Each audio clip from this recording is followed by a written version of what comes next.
कारी साथ में आई हैं प्रवचन करने के लिए, क्या कहिएगा? हमारी राम की कथा का आज यहाँ पे विश्राम दिवस है, 9वां दिवस है और प्रथम दिवस हमने आपको यहाँ के लोगों को अपने राम के नाम का महिमा बताया, भगवान की कथा का महिमा बताया। लोग कहते हैं कथा सुनने से क्या होता है, कथा सुनने से क्या होता है, काफी लोगों का ये क्वेश्चन होता है। तो कथा सुनने से ये होता है ना कि भव भेषज रघुनाथ जस सुनहि जन रे अरुणारी, तिनके सकल मनोरथ सिद्धि करहि त्रिपुरारी। आप मेरे राम का कथा सुनेंगे तो आप जो चाहेंगे तिनके सकल मनोरथ सिद्धि करें त्रिपुरारी। ये भगवान की कथा के पास अगर आप आते हैं तो दुख भय दूर निकट जो आया, आपके सारे दुख दूर हो जाते हैं। जैसे अभी कुछ दिन पहले आगामी 22 जनवरी को राम जी का प्राण प्रतिष्ठा था, इसको लेकर काफी लोग उत्साह थे पूरे भारतवर्ष में, लेकिन जैसे ही 22 जनवरी गुजर गया लोग भूल गए राम जी को। आखिर क्यों ऐसा हो रहा है? ऐसा नहीं है, भूले नहीं है, भक्ति अभी भी है, अभी भी जय श्री राम का नारा चल रहा है।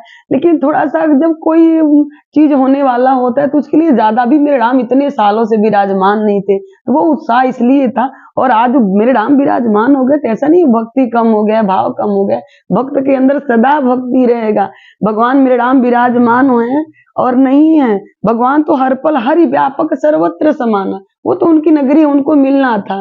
ये सब परमात्मा लिख करके रखे रहते हैं, कब उनको कहाँ आना है, कैसे विराजमान होना है, किसको किसका नाम रोशन करना है। तो ये माननीय मोदी जी के हाथों से मेरे राम उनको बढ़ाई देने के लिए, और हम तो कहेंगे मोदी जी तो स्वयं मेरे राम जी उनको भेजे हुए हैं, हनुमान जी बन करके आए हैं। राम काज किने बिना मोहि कहाँ बिसरा, तो जगह जगह भगवान के नाम का वो मंदिर बनवाना।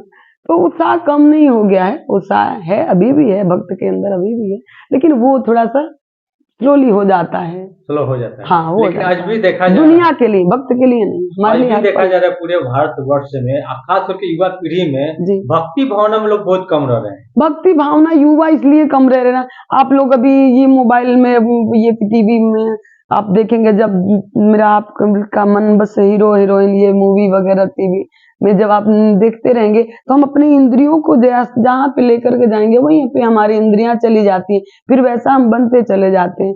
भक्त इसीलिए कभी भगवान के सिवा कुछ और दर्शन नहीं करता है, तो हम जैसा दृश्य देखेंगे वैसी हमारा चरित्र बनता चला जाता है।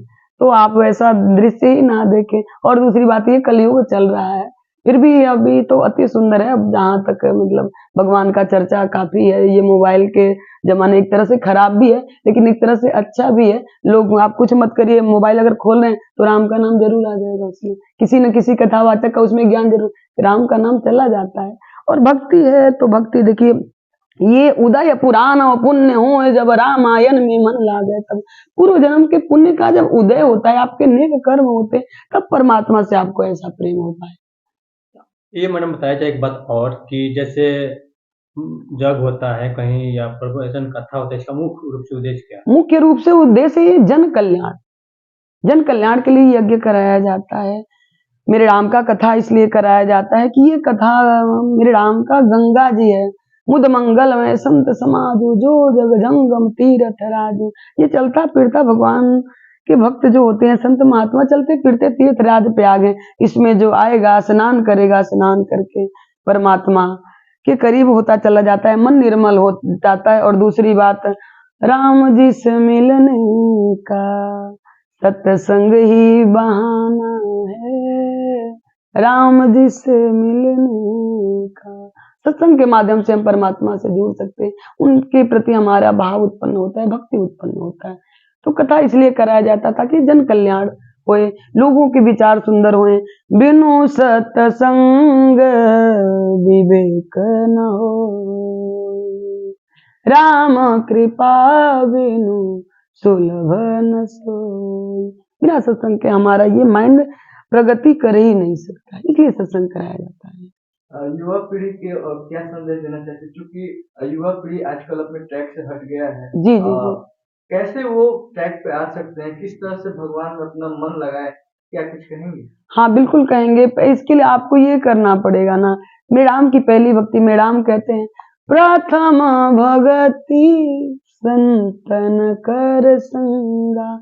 जैसी संगति वैसी रंगति होती है। तो भगवान मेरे राम कहते हैं ना, पहली भक्ति मेरी ये संत का संग करो। जब हम संत का संग करेंगे तो जैसे व्यक्ति के साथ आप रहेंगे वैसे आपकी बुद्धि होती चली जाती है। गलत इंसान के साथ रहेंगे तो गलत बुद्धि होगा। भगवान के भक्त से जुड़िए, आप संत से जुड़िए, ऑटोमेटिक आपका प्रभाव पड़ता चला जाएगा आपके ऊपर, आप राम की तरफ खिंचाते चले जाएंगे। तो हर व्यक्ति को हम तो जानते हैं संत से जुड़ना चाहिए, मेरे राम की कथा से जुड़ना चाहिए। राम की कथा से आप राम के चरित्र को जब श्रवण करेंगे तो आप अपने आप राम के चरित्र को ये समझेंगे ना कि अब हम इसे अपने जीवन में अनुसरण करें, इस मार्ग पर चलें। संदेश क्या देंगे जैसे जैसे आखिर? आखिरी सवाल आपका जो ये संदेश मैं यही देना चाहती हूँ कि सब लोग मेरे राम से जुड़िए, सब मेरे राम के बताए मार्ग पर चलिए, क्योंकि मेरे राम कहते हैं ना कि देह धरे के यह फल भाई, भजिया राम सब काम बिहाई। देह धर के या फल भाई, शरीर आपने धारण किया है तो इसका एक ही फल है कि आप सब काम छोड़ करके मेरे राम से प्रेम करें, मेरे राम की तरफ बढ़े। और मानव जीवन का एकमात्र उद्देश्य है परम पिता परमात्मा की प्राप्ति। कबीरा जब हम पैदा हुए जग हंसा हम रोए, ऐसी करनी कर चले कि हम हंसे जग रोए। गोरखपुर से चल के आई है भोजपुर की धरती पर, महारानी देवी की धरती पर, जी, क्या खास करके अपील करना चाहती हैं, संदेश देना चाहती हैं? बस यही कि सब मेरे राम से जुड़े, सब मेरे राम के चरित्र को श्रवण करके मेरे राम के बताए मार्ग पर चले। क्योंकि मेरे राम, लोग तो कहते हैं हम भक्त हैं भक्त हैं भक्त हैं, भक्त वही है मेरे राम का। मेरे राम कहते हैं ना कि सोई सेवक प्रियतम मम सोई, मम अनुशासन मान जोई। मेरा राम कहता है मेरा भक्त वही है, मेरा सेवक वही है जो मेरे बताए मार्ग पर चले। और जब आप मेरे मार्ग पे बताए मार्ग पे चलेंगे, मेरे राम कहते हैं, तो जो इच्छा करी हो मन माही, हरि प्रसाद कछु दुर्लभ नाही, आपको सब कुछ मिल जाएगा।